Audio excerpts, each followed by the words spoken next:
There's a lot of gunfire which is very close and it's very disheartening. Oh, here we go. Some survival equipment. So this is one of the pieces of survival equipment that you can come across. This is a hatchet. This allows you to cut down wood in the forest, which allows you to...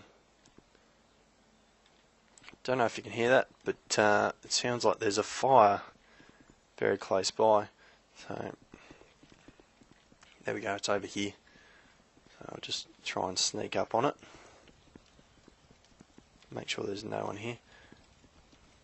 It's a burning barrel. A large part of DayZ is just trying to survive. You will die quite a lot in this game. I'm likely to die before the end of this video given the amount of gunfire that's going around. So the key thing is don't get too attached to your character. I mean, try and survive as best you can, but death is a large part of the game, so don't be upset if you die more than a few times when you first start. It's just what happens. So places to find survival equipment and food and all sorts of stuff are in enterable buildings, whether they be ruins, construction sites like this, houses, office buildings, fire stations, you know, airports, you name it. You can go into it and find equipment. Some of the survival equipment you should look for: knives. Knives allow you to gut animals once you kill them, which assists you in surviving a lot easier, as you won't have to make dangerous runs into towns to score some beans. And you'll also need matches to be able to cook the food. So matches assist you in being able to light fires to keep warm, as well as cooking food. So I suppose another thing I should have told you was you can look around like this by holding down your Alt key and moving your mouse about. So that allows you to look around a bit more freely. And to walk, I'm just pressing Shift. If I let go of Shift, I would break into a bit of a jog, but I want to try and make as little noise as possible because I'm tipping there's players around here somewhere. Other survival gear you want to look out for: maps are very sought after. Different weapons, compasses. It's amazing how easy it is to get lost in DayZ. It's very easy, so you want to find something that will assist you in navigation as quickly as possible. Although I don't like recommending it because it's a bit gamey. If you're new to the game, it's a bit unfair for those compared to people who've been playing a bit longer. You may want to Google a map of Chernarus and just have that running on perhaps a side screen or something similar, just so you can refer to it and help get your bearings. Now, I don't recall that zombie being there before when we first came in, so tipping someone's downstairs, which is a bit upsetting, but hopefully they're friendly and not going to cut this tutorial any shorter than what it is going to be. Again, there's not too much of value scattered around. There's you may have noticed there's been a couple of things: wheels, fuel tanks, scrap metal, all that sort of stuff. That's put in the game to enable you to be able to fix and rebuild vehicles. So there's different vehicles which spawn in the game. For example, helicopters, cars, trucks, all sorts of stuff. So that's something to be wary of. Now, while I've got this, what I'll show you is this is an empty whiskey bottle. You can put that into your inventory, and I'll just press F and cycle through the flare into the throw menu. And now what I can do is throw that whiskey bottle and smash. There you go. And you can use that technique to distract zombies from your presence, so they'll hopefully waddle off somewhere else while you get the goodies. Let's see what else we can find up here. More scrap metal downstairs. And I don't know if you can hear, but there's a couple of flies buzzing around in my headset, which basically means there's someone who's been recently killed around. Yeah, here we go. This is going to be a bit of good loot here. I'll just navigate to the gear menu, and there you go. You got some M1014 pellets and slugs. It's a bit more morphine. I'll take that just in case. And hunting knife. Hunting knife, as I said before, allows you to gut animals so you can get their meat and cook them. I would take the pellets or the slugs, but at the moment I'm very short on space in my inventory. Maybe if I were to find a bigger backpack, I'd come back and grab those, but really what I want to do is try and keep things which are going to help me survive immediately, and then later on I can perhaps start collecting other random bits and pieces which would maybe assist me in trading with other players, or if I get better weapons I can use them. I don't know if you can hear that either, but there is a zombie which appears to have been alerted to someone's presence close by. He's being a bit, sounds like he's been aggroed, so I'll just carefully make my way downstairs. Actually I might go upstairs and just check there first. Now, a lot of people use the left-hand chat to communicate with other players. If you see someone, a lot of the time what they'll do is they'll find your name, type your name, there you go. There's someone over there somewhere. That was very good timing. So there's a bloke over there about 205 meters away. This won't happen in all servers. It just depends on the options which are enabled. But 205 meters away, there's another player called Alex.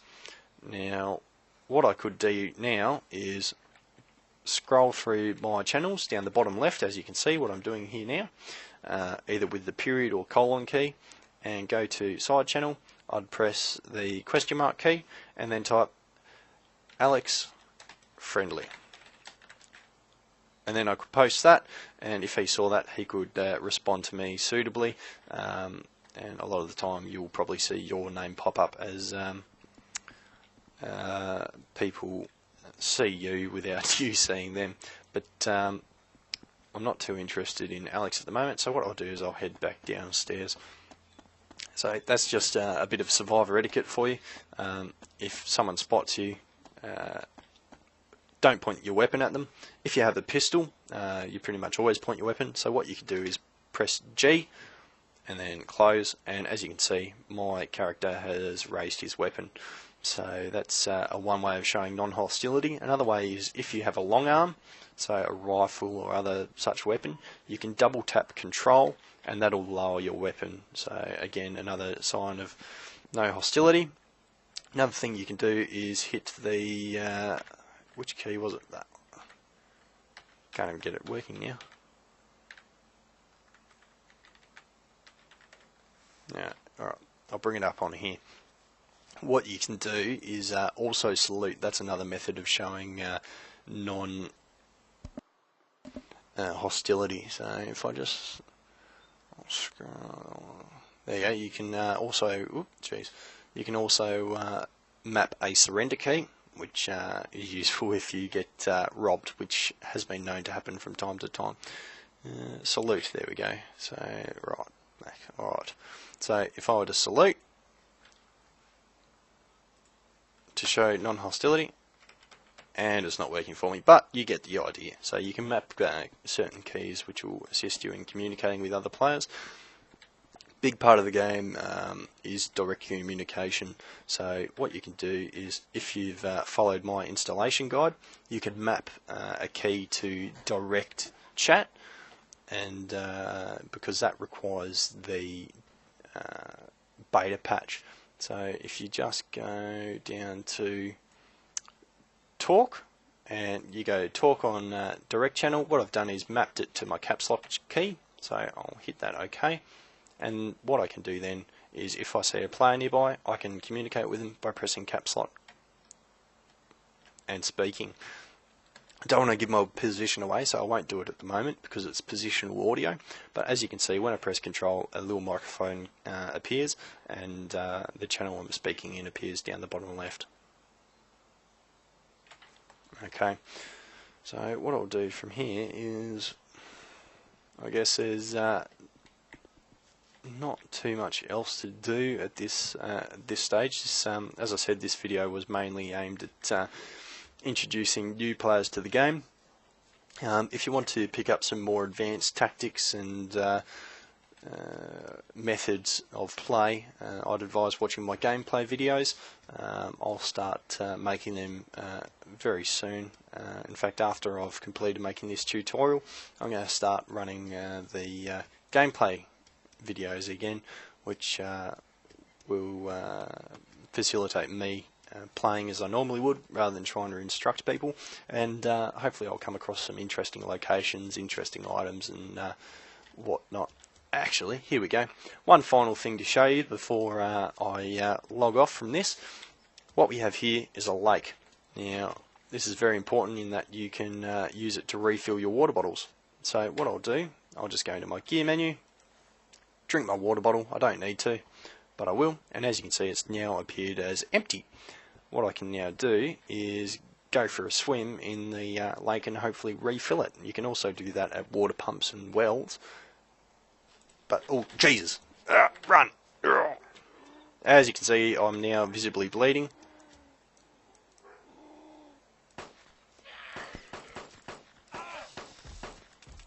That definitely caught me by surprise.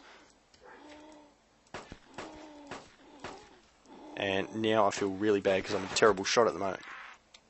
And this thing just ain't dying. There you go. Alright. Now what I want to do is quickly go back into my gear menu, bandage myself. I have no idea how that attracted me without me telling. But there you go. Even players who have been playing for a while can be jumped. But as you can see, my bandage has now disappeared from the inventory. My flashing icon, which was down here, is gone. My blood has decreased by almost 2,000, but I'm still okay. And as you can see, my screen is flashing a bit. That means I'm in pain. So what I'm going to do is just go to painkillers, take, and hopefully that should fix my issue. Maybe not. Okay, anyway, what I can do now is go check this zombie. Nothing on him. And I'll get back to the lesson at hand. Now, my screen is still flashing, which I can only assume means my character is pissed off that he's lost some blood. So what I can do is eat some food, and hopefully that'll bring it back up to a level which is stops it flashing. Very interesting. I haven't seen that effect before, but we'll carry on regardless. Thankfully, no further zombies were attracted by me emptying half my ammunition into that zombie. So we'll carry on.